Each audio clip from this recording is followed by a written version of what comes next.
Yes, as we know, the crime numbers for the weekend were a lot higher than what Mayor Brandon Johnson and a lot of the aldermen were hoping. The mayor took a dramatically different approach to crime this holiday weekend, encouraging neighborhood organizations to host activities for people. He also did cancel days off for police to increase the number of police on the streets, but the crime numbers were still pretty high.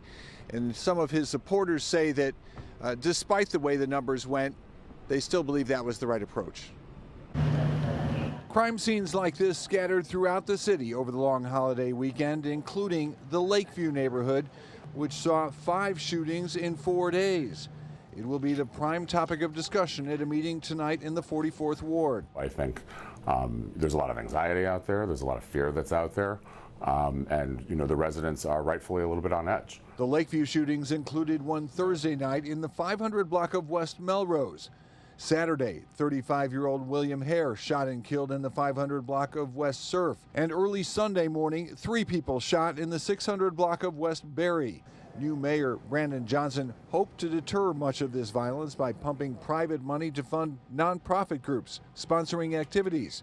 Mothers and Men Against Senseless Killing, or MASK, sponsored one such event. The mayor even stopped by to play cards for a bit. He empowered so many community organizations with that extra funding to even have their doors open, to even be able to be involved on Memorial Weekend. I've never seen a push like that. Nevertheless, the overall number of shootings and fatalities, the highest number in nearly a decade for Memorial Day weekend. Nonetheless, many proponents believe the mayor's holistic approach is the right way to eventually reduce crime. You have to educate your way out of it. You have to engage. You have to understand why people do the things that they do. And you have to address the issues, the root causes of the violence. You have to get to that. And you can't do that on a holiday. You have to do that every day. In addition to the activities, hundreds of so-called peacekeepers on the streets hoping to intervene and de-escalate potential violence. Going out, engaging directly with people at risk, occupying hotspots, and doing what they do, which is to try and save lives.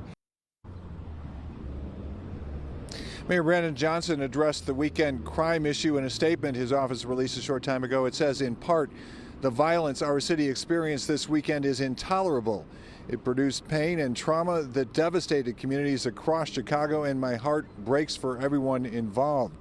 The mayor goes on to say he's committed to using every resource at his disposal to keep citizens of Chicago safe. Watch breaking news on YouTube. Subscribe to ABC7 Chicago Eyewitness News.